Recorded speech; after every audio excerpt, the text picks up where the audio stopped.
events. Rumors about strange coincidences surrounding the events. One report about a group of Middle Eastern men spotted the morning of September 11th parked just across the river from New York City has not gone away.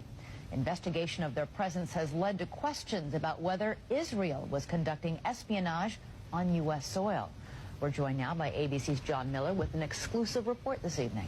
That's right, Elizabeth. This is a case that took the FBI and the CIA more than 2 months to sort out, while 5 Israelis waited in jail. It began when this woman was watching the Twin Towers burning from her apartment in New Jersey. She noticed 3 men on top of a van, posing for pictures with the towers burning in the background. And I could see that they were like happy. You know, they didn't look shocked to me. You know, they didn't look shocked. I thought it was very strange.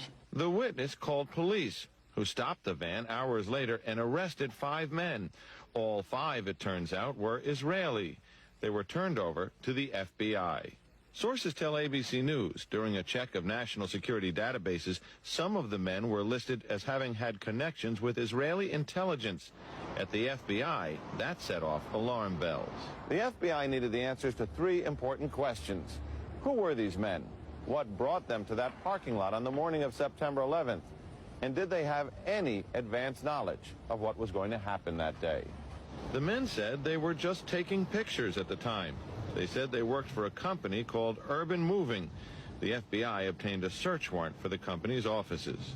2 SUVs were filled up with between 9 and 12 boxes and computers. Not long after the arrests, the offices of Urban Moving were simply abandoned. Almost everything was left behind. In jail, the 5 Israelis were repeatedly interrogated and given lie detector tests. Stephen Gordon was their American lawyer. They were asked questions if they had ever been approached by or hired by any non-United States intelligence community. While there is still some debate among American intelligence officials, many investigators believe some of the men were part of an Israeli operation aimed at monitoring radical Islamic charities that support groups like Hamas, something lawyers for the 5 men and the Israeli government strongly deny.